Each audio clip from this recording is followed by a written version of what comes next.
Shift ini membosankan. Jadi saat aku menyerahkan 2 kopi itu ke cewek itu, mau tak mau aku melamun tentang apa yang harus aku makan untuk makan siang. Permisi, kenapa sikapmu seperti itu? Cewek itu terdengar kesal. Lalu sebelum aku bisa mengatakan apapun, dia berteriak, "Aku mau berbicara dengan manajermu." Cowok di sebelahnya berusaha membuatnya tetap tenang dan memintanya keluar dulu. Lalu dia berkata kepadaku, "Aku minta maaf tentang adikku." Aku bergumam, "Tidak apa-apa," sambil menyerahkan kembalian $20 miliknya. "Oh, simpan saja." Dia tersenyum, tapi kemudian dia mulai meminta maaf, mengambil kembaliannya, lalu pergi. Apa yang baru saja terjadi? Aku mengeluarkan ponselku untuk memeriksa wajahku. Oh, bagus. Aku terlihat seperti sedang disengat tawon. Dan semua itu karena aku sedang memikirkan apakah aku harus makan pasta atau sandwich. Sejujurnya, apa yang baru saja terjadi bukanlah hal baru bagiku. Tapi sepertinya tidak pernah separah ini. Izinkan aku mulai dari awal. Jadi, aku Isabel. Aku baru saja lulus SMA dan akan segera menjadi mahasiswa baru di perguruan tinggi.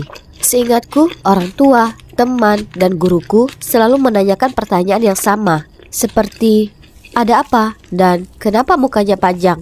Saat ku bilang aku baik-baik saja, mereka selalu berkata, "Kamu yakin?" Atau, "Jika ada masalah harus beritahu kami, oke?" Itu sangat membuat frustrasi. Dan pernah suatu saat, guruku harus berhenti di tengah pelajaran dan memintaku untuk tidak memandangnya seperti itu. Karena tatapanku membuatnya merasa tidak nyaman. Apa? Aku hanya benar-benar fokus. Kemudian aku akhirnya mengetahui di SMA, saat itu pada hari yang cerah dan normal. Aku sedang duduk di halte bus bersama sahabatku Jocelyn ketika seorang cowok datang dan menanyakan arah. Aku melihat ke atas dan cowok itu kaget dan mulai tergagap. "Oh, maaf sudah mengganggumu." Lalu dia pergi dengan tergesa-gesa. Ini sangat membingungkan. Dia bahkan tidak memberiku kesempatan untuk mengeluarkan sepatah kata pun. Jadi aku menoleh ke Jocelyn dan bertanya apakah dia tahu apa masalah cowok itu. Mungkin itu karena kamu terlihat ingin menendang pantatnya." Lalu dia memberitahuku bagaimana semua orang di sekolah menganggapku sombong. Apa? Itu sungguh konyol. Kenapa mereka menganggapku seperti itu? Aku menanyakan hal ini padanya dan dia mengeluarkan cermin dan mendekatkannya ke wajahku. Nah, lihat sendiri. Aku melihat lebih dalam ke cermin dan ya Tuhan, dia benar. Aku memang terlihat agak marah, tapi aku bersumpah tidak marah, tidak sama sekali. Keesokan harinya, Jocelyn mengirimiku link ke sebuah artikel tentang orang-orang yang memiliki wajah alami pemarah, dikenal juga dengan resting bitch face alias RBF. Loh, pantas saja tidak ada yang menyukaiku dan ingin berteman denganku, kecuali Jocelyn. Syukurlah dia melihat melampaui penampilan luarku yang tampak cemberut. Aku ingin masa kuliah menjadi berbeda, jadi aku bertekad untuk mengucapkan selamat tinggal pada Isabel yang sombong, serta menyambut Isabel yang bahagia dan gembira. Aku hanya perlu tersenyum sepanjang waktu. Kedengarannya gampang, ya kan? Jadi di hari pertamaku kuliah, aku masuk ke ruang kuliah bersama senyum terbesar terpampang di wajahku. Kuharap aku terlihat ramah dan tidak seperti kucing menyeramkan dari Alice in Wonderland. Tapi kemudian senyumanku langsung sirna saat aku melihatnya. Dialah orang yang ingin memberi tip kepadaku sebesar $20 dan kemudian kabur membawanya. Kenapa dia ada di sini? Aku berusaha tampil sebagai cewek yang manis dan ramah, dan aku tidak ingin dia menyebarkan rumor kasar tentangku. Jadi solusi termudah adalah menghindari orang ini sebisa mungkin.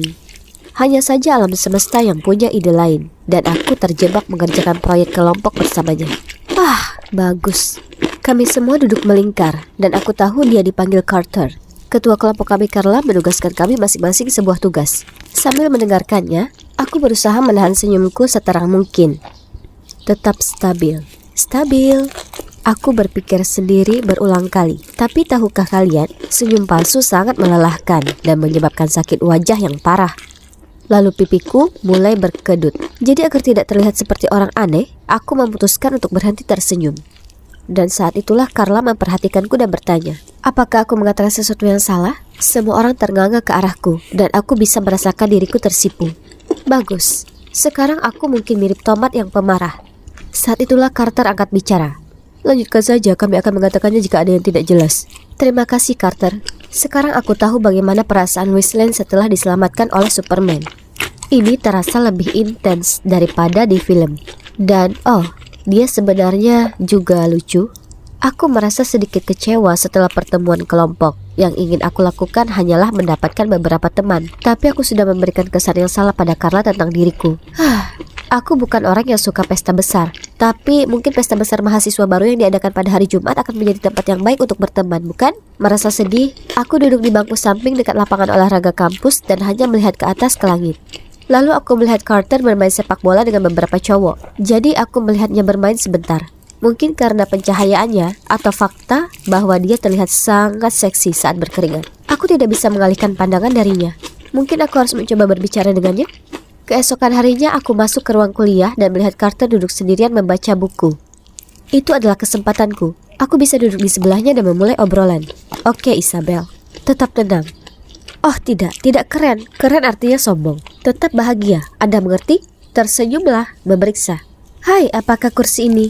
Carter mendongak. Oh, maafkan aku tidak tahu ini tempat dudukmu. Kemudian dia mengumpulkan barang-barangnya dan pindah ke meja lain. Apa? Terkutuklah kamu RBF. Aku tidak menyerah begitu saja. Jadi aku mencari di internet dan membaca bahwa makeup bisa membantu memperbaiki situasiku. Jadi, aku merias wajah di sekitar mulut dan mataku lalu pergi ke kelas kuliahku. Hanya saja saat diskusi kelompok, Carter berbisik kepadaku. Apakah kamu sakit? Karena kamu terlihat agak pucat. Kenapa tidak pulang? Aku bisa buatkan catatan. Setelah mendengarnya mengatakan itu, aku benar-benar merasa sedikit mual. Muak dengan kegagalan terus-menerus. Tapi tunggu, hari Jumat ini adalah pestanya. Itu akan menjadi kesempatan terakhirku untuk berteman dan berbicara dengan Carter. Aku belum pernah ke pesta sebelumnya, terutama karena belum pernah ada yang mengundangku ke pesta. Cukup yakin mereka mengira penampilanku yang pemarah akan mematikan mood. Jadi aku menghabiskan waktu lama untuk mempertimbangkan baju, memilih gaun berwarna cerah agar aku terlihat lebih ceria. Saat aku masuk ke pesta, aku tidak bisa berhenti gemetar. Setiap orang terlihat bersenang-senang, sementara aku terlihat seperti anak pemarah yang merindukan mamanya. Tidak apa-apa, Isabel. Tetap tenang, kataku pada diri sendiri. Aku hanya perlu beberapa minuman untuk meningkatkan kepercayaan diriku. Jadi aku mengambil beberapa minuman dari bar.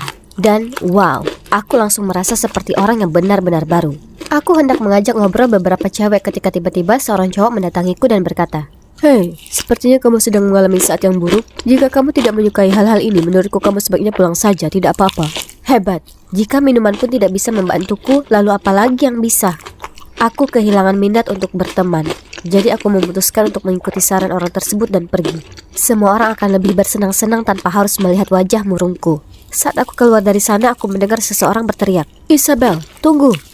Aku berbalik dan melihat bahwa itu adalah Carter. Dia menyusulku dan bertanya mengapa aku berangkat sepagi ini. Aku bergumam kalau pesta bukanlah kesukaanku dan aku lebih suka jalan-jalan di tempat lain. Ya, aku juga tidak terlalu tertarik pada mereka. Bisakah aku ikut denganmu? Aku membeku selama 1 menit, tapi kurasa dia mengira aku marah padanya. Lalu dia meminta maaf dan pergi. Oh, tidak. Tidak mungkin aku akan membiarkan dia lolos lagi. Jadi aku cepat-cepat berkata, tentu saja kamu bisa ikut. Tapi yang terdengar adalah teriakan yang keras. Lelaki malang itu pasti merasa seperti seekor harimau sedang menggeram di depan wajahnya. Ya, setidaknya dia masih ikut denganku, kan? Meski karena takut, dia tampak sedikit tidak yakin ketika aku membawanya menuju salah satu tempat favoritku, yaitu di bawah jembatan ini. Tapi ketika dia melihat semua grafiti yang mengagumkan, dia kelihatan lebih nyaman. Dia bersenang-senang melihat dari satu bagian ke bagian berikutnya. Lalu kami mulai berbicara, dan ternyata kami bisa bergaul dengan cukup baik. Kami segera menjadi teman dekat, dan aku bahkan memperkenalkannya dengan Jocelyn. Semakin banyak aku menghabiskan waktu bersama Carter, semakin aku menyukainya. Dan aku mulai berpikir bahwa dia juga menyukaiku. Jangan tanya kenapa, itu cuma firasat. Lalu suatu hari aku membuka pintu dan melihat Carter berdiri di sana dengan karangan bunga besar dan kotak hadiah yang lucu.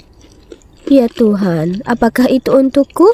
Aku tahu aku harus mengatakan sesuatu, jadi aku bergumam. Untuk siapa itu? Aduh, kedengarannya agak kasar. Haruskah aku bertanya lagi? Dan mungkin dengan suara yang lebih lembut dan senyuman. Namun sebelum aku dapat mengatakan apapun, Carter menjawab. Ini untuk Jocelyn. Bisakah kamu memberikannya padanya? Terima kasih. Dia menyerahkannya padaku, lalu lari. Apa? Carter jatuh cinta dengan Jocelyn? Tapi hey, tidak mengherankan jika hal-hal baik tidak pernah terjadi padaku. Dan seseorang dengan penampilan alami ceria seperti dia akan menarik perhatian semua pria. Jujur saja, siapa yang menginginkan pacar berpenampilan kejam? Ini menyebalkan. Setelah itu aku sengaja menghindari Carter, dan kami tidak berbicara sama sekali selama seminggu. Itu terlalu berlebihan. Jadi suatu hari setelah kelas, aku pergi ke tempat bahagia aku di bawah jembatan. Apa? Ada gambar grafiti baru.